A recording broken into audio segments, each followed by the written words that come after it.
Hello, good morning. This is April 5th, and we will be having a discussion today with Senator Richard Black. But before, I would like to make a mention of some breaking news that happened last night. Donald Trump made an X post about an airstrike that he conducted in Yemen. There is dissenting views.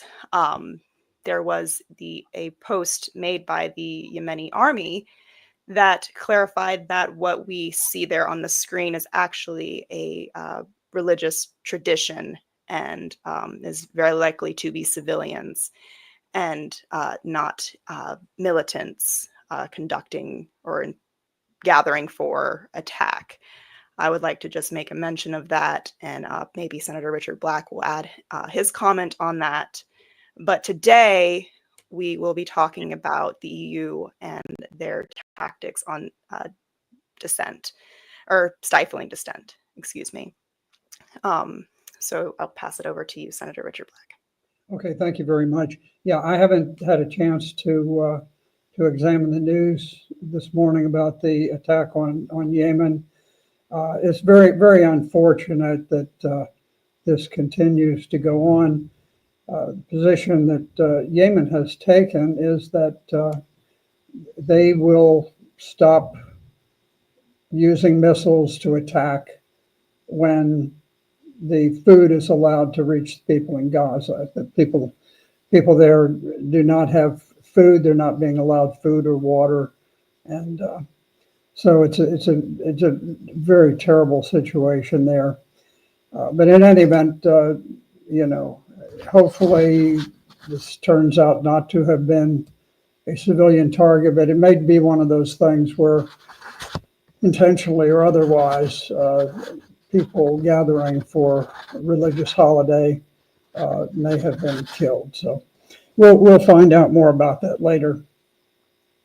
Today, what we're going to get into is we're going to examine the issue of how democratic the government of the European Union is. We're often told that we have these common values, and there's sort of this presumption on the part of the American people that the government in Europe, even though it's a parliamentary system generally rather than our system, the ideas are similar. That have separation of powers. You have an elected chief executive, and I think as we look at it, we're going to find that those assumptions on our part are incorrect. That those things do not exist. Now, what has really brought the sort of the values of the European Union into focus is their suppression of opposing parties. And just the other day, President Trump came out and CNN had a report. The title of that was "Trump Publicly Backs France's Far-Right Figurehead, Le Pen, After Her Conviction." And Trump wrote on Truth Social, "Free Marine Le Pen." And he called the court ruling against her a witch hunt. And he said she suffered losses but kept going. And now, just before what would be a big victory, they get her on a minor charge, and something she probably knew nothing about. Sounds like a bookkeeping error to me. And I agree. That's my understanding of it also. And then he went on to say the witch hunt against Marine Le Pen is another example of European leftists using lawfare to silence free speech and censor their political opponent, this time going so far as to put the opponent in prison, said Trump. So what they did, they give her a 4-year prison sentence, 2 years suspended. They're to be served under house arrest. And And then they also very conveniently barred her from running for election for the next 5 years.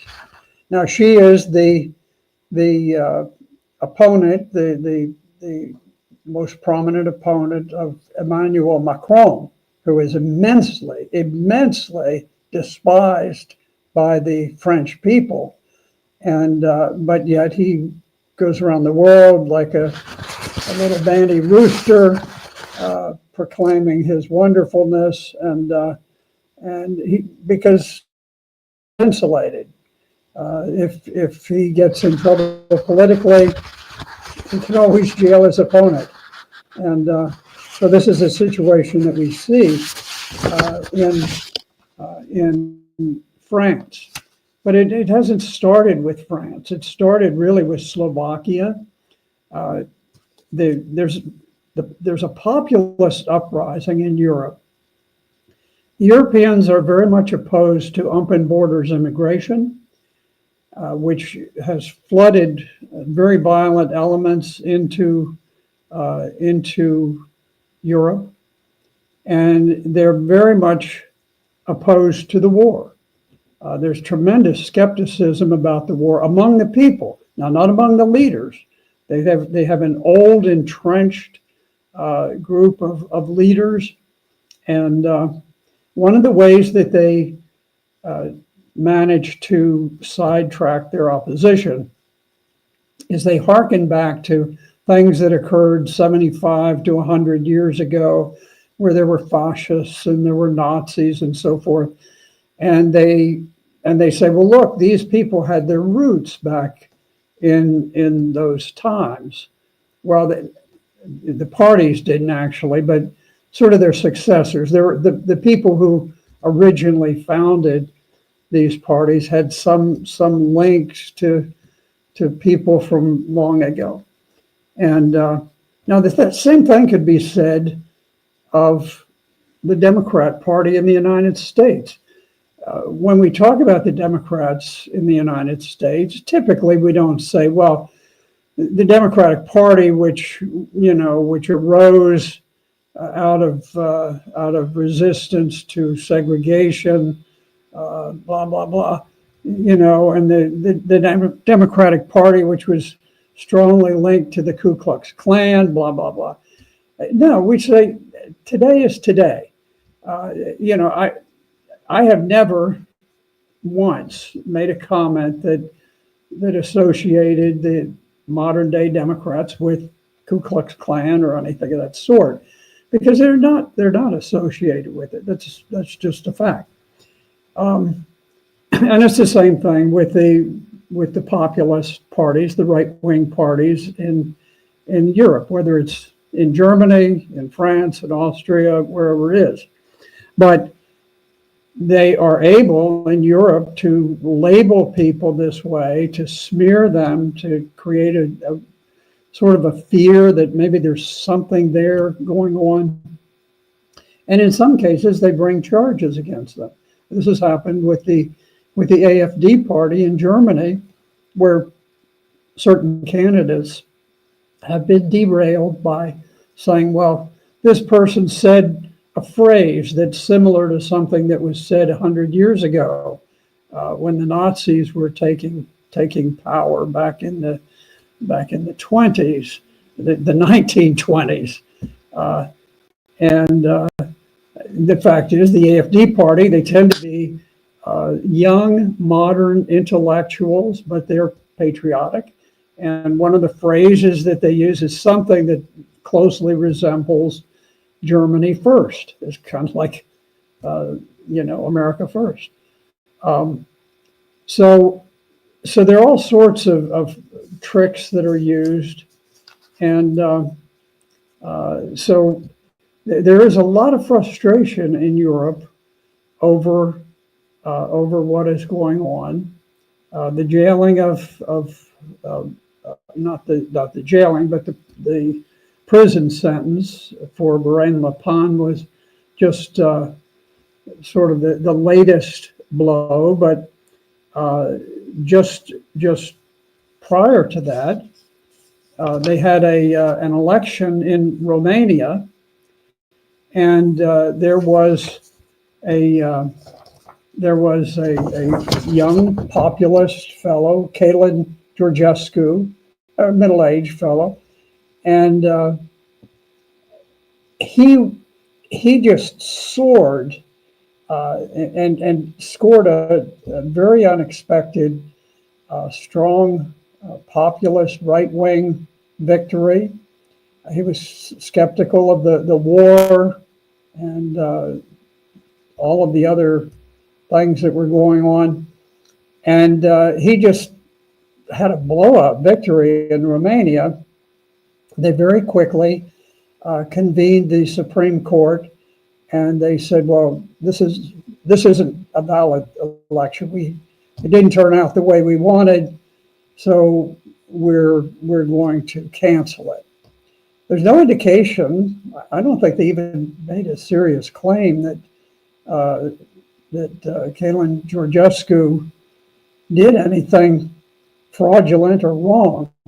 There's an allegation that one of the other candidates bought some TikTok time, and the TikTok message that he put together was somehow manipulated by the Russians in the sky, typical thing.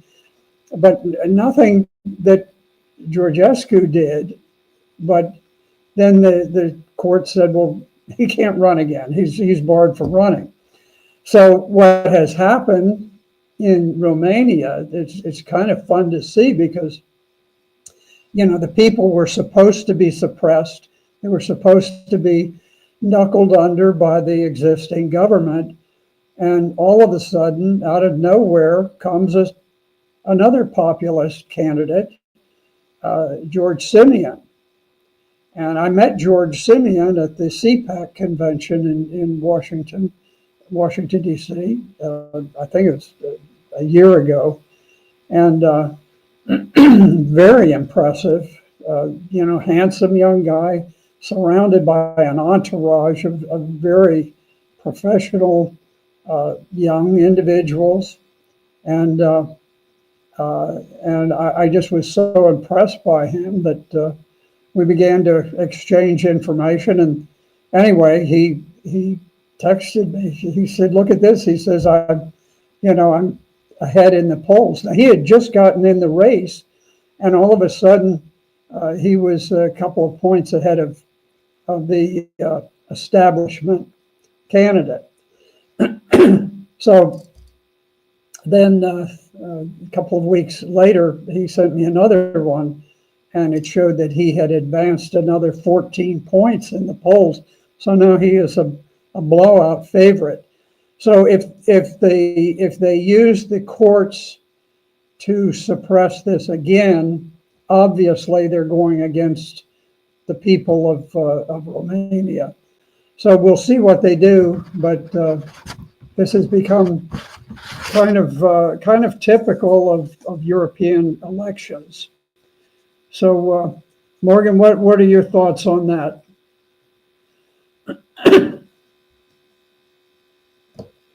Can't hear you, Morgan. You must be muted. Pardon me, I'm so sorry. I just wanted to brush back on what you said earlier about making the comparison of a older form of the Democratic Party. We don't do that. I found that to be very interesting because in doing this research on these topics today, I was looking at article after article that the main first sentence was alt-right, nationalistic, ultra-nationalist.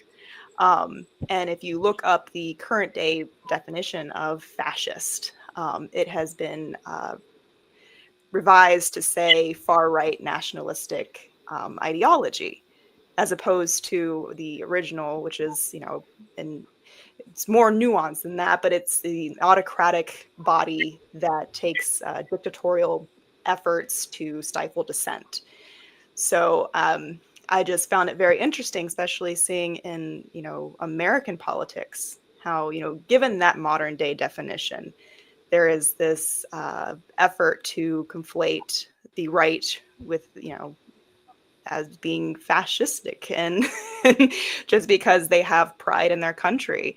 And so it's very alarming that that revision of a word is taken so much weight to where the first sentence of a article kind of already gives you a picture on how you're supposed to perceive it, that you're not supposed to necessarily care about the following sentences, which I must add never had a direct quote or any instances that would allow you to see hatred or evil intent and what they're kind of conflating with Islamophobia.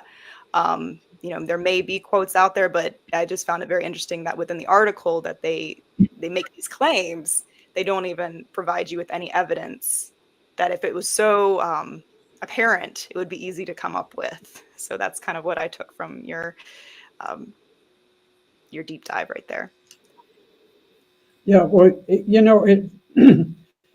propaganda is very interesting because there are all sorts of little techniques. And one of the techniques that is used is to generalize without providing specific information. So you can say, well, they're right-wing extremists. Well, what is extreme about it? The fact is there are essentially two things that make up right-wing extremists in Europe. And those two things are that they're people who are against the continuing open borders immigration, and they are people who are very skeptical of war. Also, they tend to be people who are very much in favor of free speech. So when you actually put the facts in front of you, you say, well, okay, well maybe you might disagree with their views on immigration or war or free speech, but certainly there's nothing unusual about someone having those views. Those are very mainstream views that probably represent the majority of people. So how that becomes extreme right wing, I don't know. You don't often hear people refer to extreme left wing. It's only extreme right wing, but it's a propaganda technique that you see. Well, what I'd like to do is to give people just a little peek into the structure of the European Union, because we have J.D. Vance, who's come out and he's been extremely strong in his denunciation of the political process in Europe. And he made one comment. He says it looks more and more like old entrenched interest hiding behind ugly Soviet era words like misinformation and disinformation, who simply don't like the idea that someone with an alternative viewpoint might express a different opinion, or God forbid, vote a different way, or even worse, win an election. I think he was referring to the throwing out of the election in Romania, which is one of the nations that make up the European Union. So let's look at it. We hear this frequent reference to Western values or shared values. You hear that over and over again. Now, you kind of have to look at our form of government and then see how does it compare to the European form of government. When somebody in the U.S. gets upset about how things are going, it's very common for them to say, I'm going to get out and I'm going to campaign for Joe Biden, or I'm going to campaign for Donald Trump or one of the other candidates. I'm going to campaign for so-and-so because I'm fed up with ABC, whatever it is.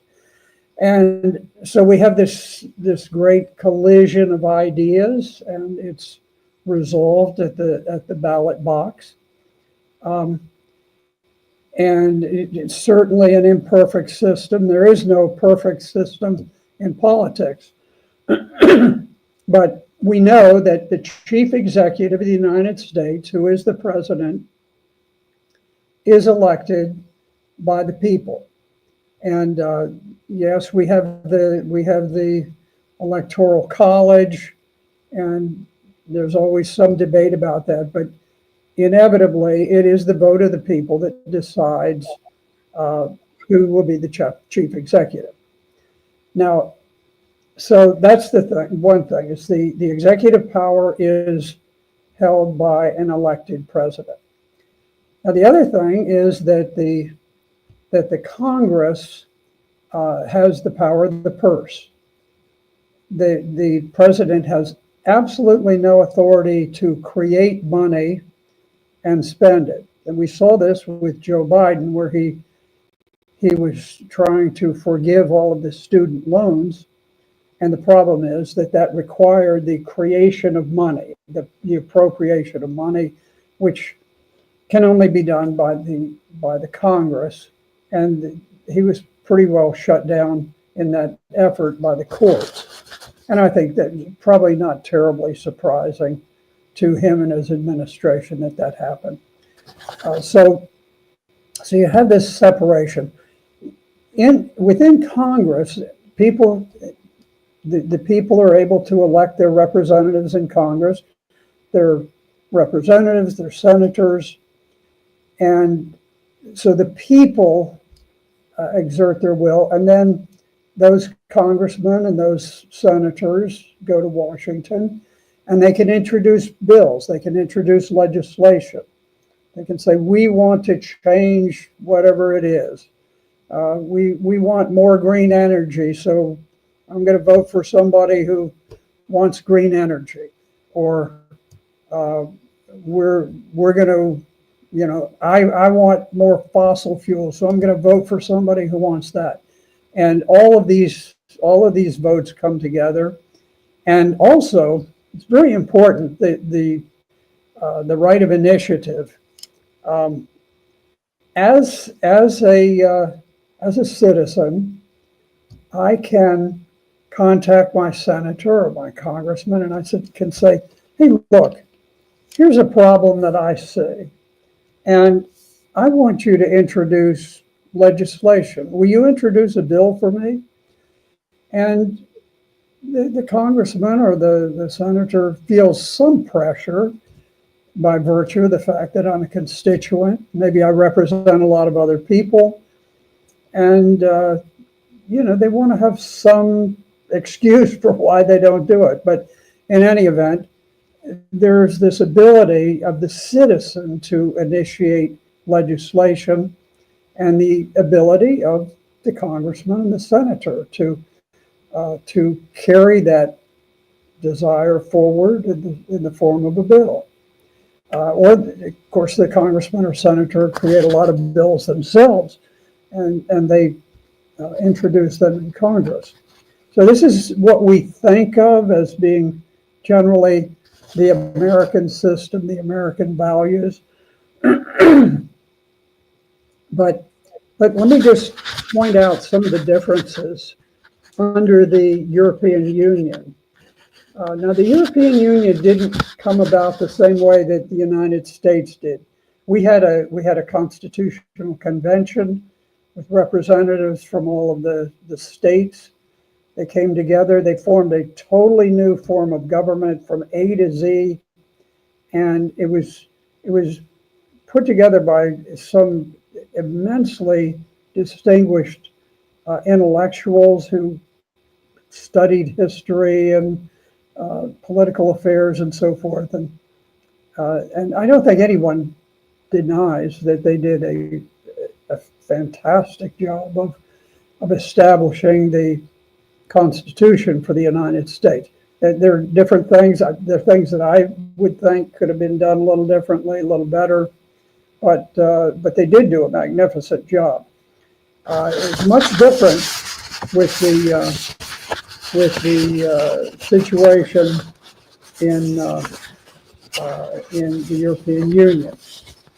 Tom Reed of the Washington Post, and formerly of the Washington Post, has said of the European Union that nobody would have deliberately designed a government as complex and as redundant as the European Union.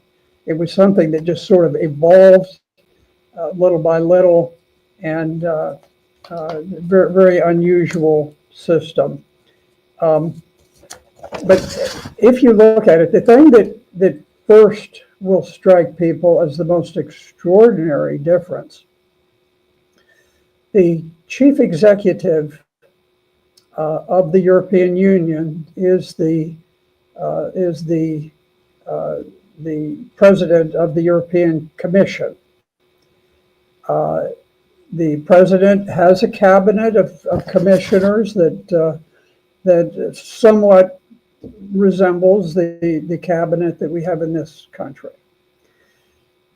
So the president of the commission is someone who is not elected by the people. Now, this is the person who has runs the government essentially, but the citizens did not elect her at all. Citizens of the European Union cannot vote for or against their chief executive. So this is a very dramatic difference. Imagine in this country if we couldn't vote for the president, if the president was just selected by all of the governors, and we just had to sit by and watch. It's very much the same way. The president of the European Commission is selected by the heads of state of the 27 countries that make up the European Union, and they simply decide who it's going to be. Then they do send that nomination to the European Parliament. Pretty much a rubber stamp process there. In theory, the European Parliament could reject the person that they selected. But you can see that the people are so distant from any control over the executive branch of the government. Now, so this is a stunning difference. The next thing that we discover is that there is not a separation of powers between the executive and the legislative, because the European Commission, which is run by the president of the European Commission, these are the people who make the laws. They propose the laws, and then they send them to the European Parliament, which can vote yes or no, and they can tinker with them a little bit, but the executive, the chief executive, makes the laws and hands them down. So this would be like in this country if you had the president working with his cabinet and simply deciding what the laws would be, and then he would send the laws to Congress, and Congress, could tinker with them or reject. Now, a little bit of that is similar, but here's the difference. Here's the big difference. Imagine in the House of Representatives or the Senate, if those legislators could not legislate, if they were prohibited from introducing bills on their own, and the only thing they could do is receive bills that were sent down by the president, and then they could say yes or no. They could possibly amend them a little bit. We would say, okay, well, that's That's not that's not freedom. That's not a democratic system. But this is the way that it works in Europe. The amazing thing about the European Parliament is that the European Parliament, the parliamentarians are elected by the people in normal elections, but once they go to Brussels, which is that's the seat of government, uh, they go to Brussels, they can't introduce bills. I can't, I can't, uh, if I'm a German citizen, I can't contact my representative of the European Parliament and say, hey, look, we need more money for roads. Our roads are badly deteriorated and there's some dangerous places. I'd like you to introduce a bill to say, let's provide this particular project, let's fund it so that we can improve our roads. They can't do that. I, if I were a German citizen, I could not go to my member of the European Parliament and ask for him to introduce that bill because he'd say, I'm sorry, I don't have the authority to introduce legislation. Only the president of the European Commission and only that group of people, the commissioners, they're the only ones who can do it. I can't do it.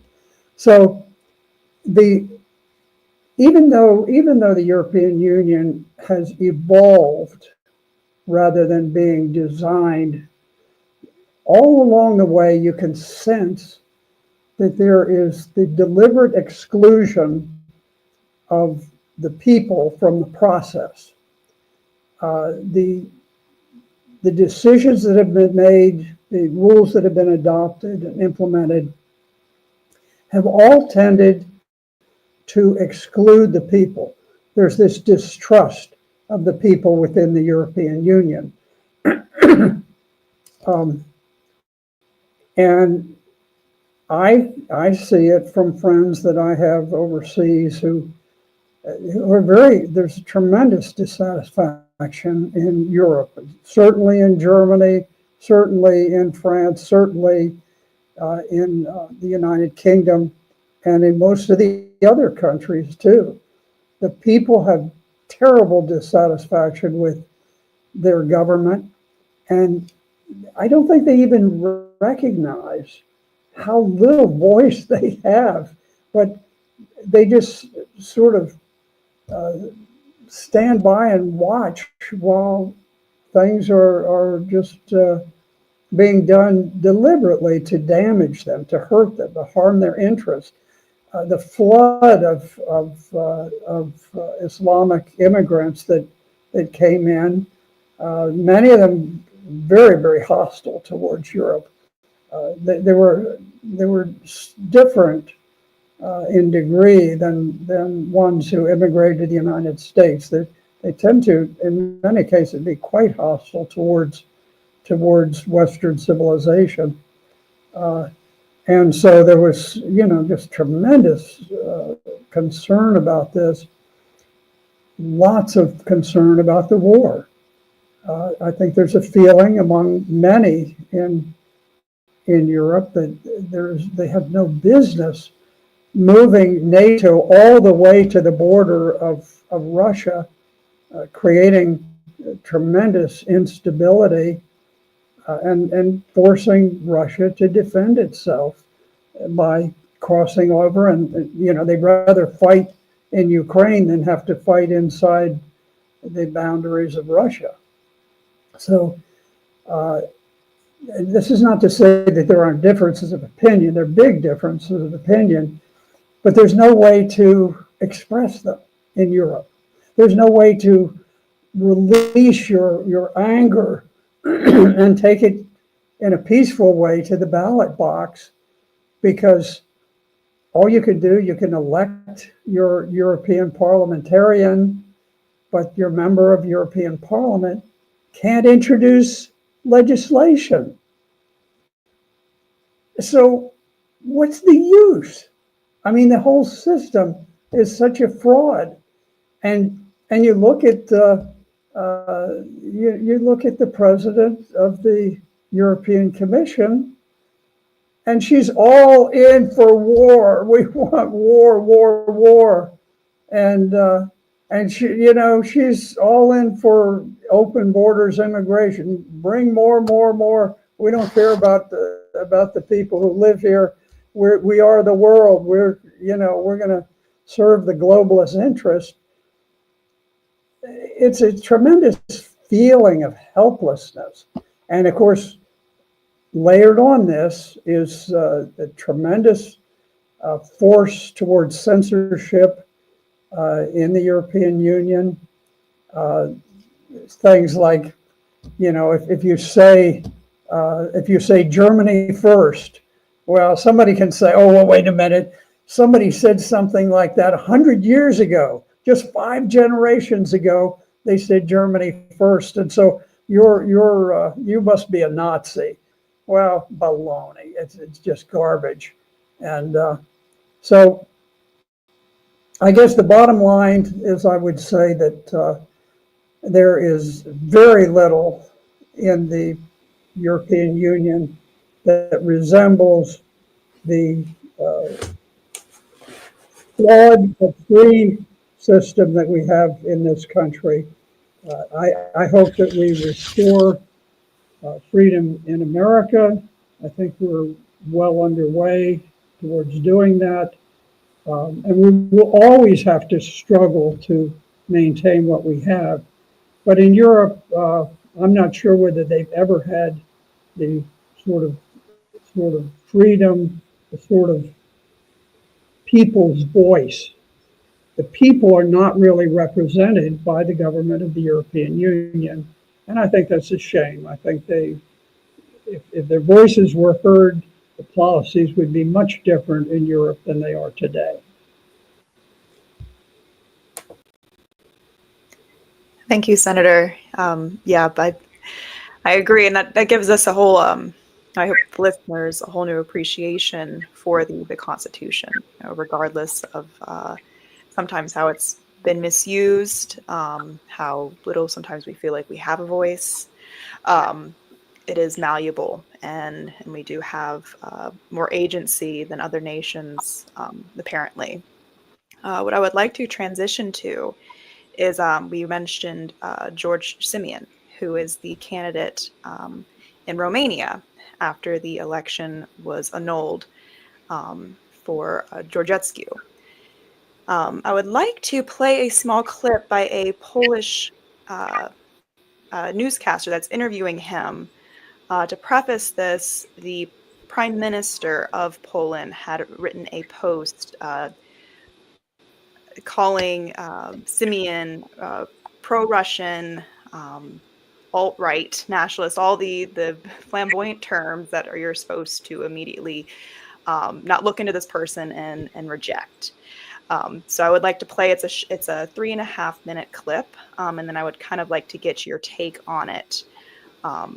So let me go ahead and play. Biggest hoaxes in the world politics that we see in the process. We do have, you mentioned Polish Prime Minister, who was one of the authors of the reset policy between Poland and Russia, with all the tragic history of Poland being attacked and destroyed by Russia many times in 300 years of our history. Yet he, as a politician right now, claims to be a leader of an anti-Russian movement. In the same time, we are seeing framing Donald Trump as a pro-Russian politician who was actually placing American troops on the NATO eastern flank, which we benefit from here in Central Europe, against the ideas of Russia. You are being framed in the same manner by Donald Tusk and PiS party, the party which were created by Lech Kaczynski, who died in a catastrophe that we believe to be just an attack and assassination by the Russian services. This political party is also being framed by the authors of reset policies as pro-Russian. What do you make of it? There is nothing they wouldn't do, and I'm talking about crimes, assassinations, smearing, and using any method in their playbook to clinch to power. So to call the president of the most important country in the world a Russian agent is simply hilarious. It's important that Romania and Poland stick together. We are the fifth and the sixth biggest countries inside the European Union.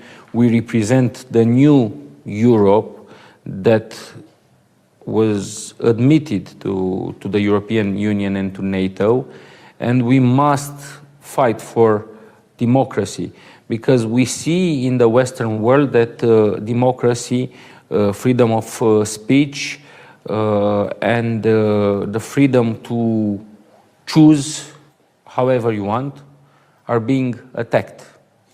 This is why we must remain and we must support NATO and not the idea of a European army. Globalists will lie, globalists will do anything in order to maintain their jobs, in order to maintain the Soros funds, the USAID funds, and the big amounts of money that they used in order to make propaganda. But this propaganda wanted to cancel the national states. They wanted to cancel our way of living, and we cannot admit it. We cannot admit it in the United States, we cannot admit it in Western Europe, and we cannot admit it here in Eastern Europe, where we faced the Soviet evil, where we faced the Russian occupation, where we faced the Marxist ideology. So to all of these people across. So that's pretty much the segment that I wanted to gather, or the audience to gather from that. When hearing that, I don't hear someone who is ready to kiss the feet of Vladimir Putin and and renounce their their citizenship and become a part of Russia, or someone who is hateful. It seemed very sound and respecting of even. If he were to become an office of dissent in his country, proclaiming to fortify the right of free speech. So what was your take on that, Senator? Yes.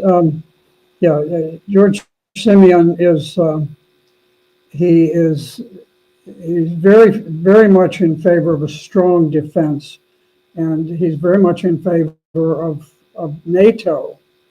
Now you'll find a little bit of difference between him and some of the MAGA Republicans who are awfully skeptical of NATO.